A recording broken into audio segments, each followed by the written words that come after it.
তৃতীয় শ্লোকে বলছে যোগে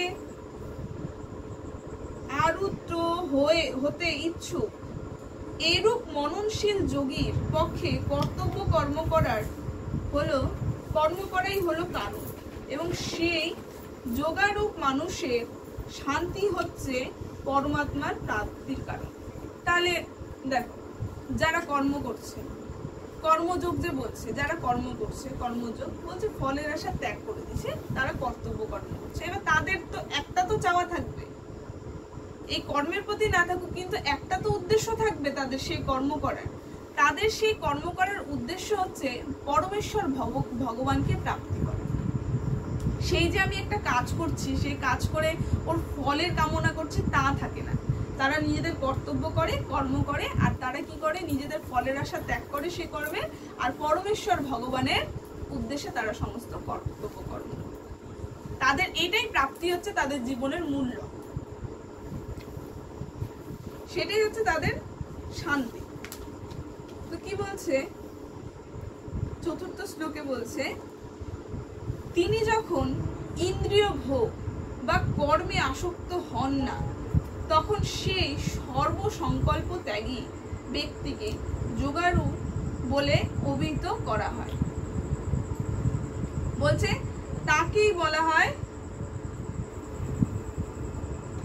বলছে ইন্দ্রিয়গুলির ভোগে আসক্ত না হওয়ার উপায় হলো ইচ্ছা পূরণ থেকে সুখ গ্রহণ না করা। আমাদের এই যে ইন্দ্রিয় ভোগ যে বলি আমরা, পঞ্চ ইন্দ্রিয় যে ভোগ রয়েছে, যেমন কোনো মনোগ্রাহী কথা শোনা গেল, পছন্দ অনুযায়ী বস্তু, ব্যক্তি, পরিস্থিতি, ঘটনা ঘটলো, যা বাঞ্ছিত নয় তা থাকলো না, তাতে মানুষ প্রসন্ন হয়, তার থেকে সুখ গ্রহণ করে, এবং সুখ গ্রহণ করলে মানুষের ইন্দ্রিয় ভোগ আসক্তি বৃদ্ধি পায়। সুতরাং সাধকদের উচিত অনুকূল বস্তু, পদার্থ, ব্যক্তি ইত্যাদি পাওয়ার আশা না করা। মানে কি, আমি একটা কোনো কর্তব্য করছি, সেখানে আমার কি হলো, আমি যেটা চাইনি সেটা পেয়ে গেলাম, তাতেও কি তোমাকে সন্তুষ্ট থাকতে হবে।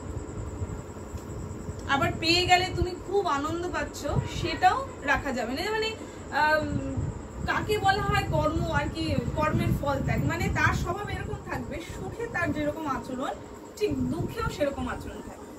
সুখে খুব আনন্দিত হবে না, আর দুঃখে একদম মূর্ছিত হয়ে পড়বে, তাও হবে না। দুটার মধ্যে সমান ভাব থাকবে।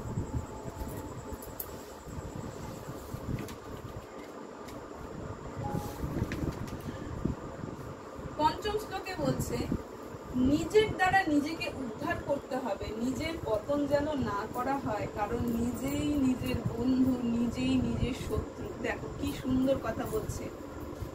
ষষ্ঠ অধ্যায় পঞ্চম শ্লোকে বলছে ভগবান, এখানে খুব সুন্দরভাবে বলছে তোমার বড় শত্রু কে? আমি নিজেই হচ্ছে আমার বড় শত্রু। আমার বড় বন্ধু যেমন আমি নিজে, তেমনি আমার বড় শত্রু হচ্ছে আমি নিজে। ভগবান নিজে এখানে বলছে অর্জুনকে যে তোমার বড় শত্রু তুমি নিজে। তার কারণ কি? বলছে নিজের দ্বারা নিজেকে উদ্ধার করতে হবে। এই যে আমরা যে উদ্ধার হবো, এটা কিন্তু ভগবান এসে আমাদেরকে করে দেবে না, আমাদের নিজের কর্ম করে সেটার থেকে উদ্ধার হতে হবে। দেখো খুব সুন্দর একটা কথা বলছে, ভগবান যদি এতই কিছু বুঝে, তাহলে তিনি কেন আমাদেরকে দিয়ে খারাপ কাজ করাচ্ছেন? মানুষ এরকম বলে না, ভগবান যদি থাকেই তাহলে তিনি খারাপ কাজ কেন করাচ্ছেন? আচ্ছা, যখন একজন শিক্ষক থাকে, যখন পরীক্ষা হয়, পরীক্ষার প্রস্তুতি যখন বসে, সেখানে কিন্তু শিক্ষক কোনোভাবে সারা বছর কিন্তু ছাত্রকে বোঝায়। শিক্ষক কিন্তু সারা বছর ছাত্রকে বোঝায়, যদি বলে এটা বুঝতে পারছে না বা এটার অ্যান্সার কি, তখন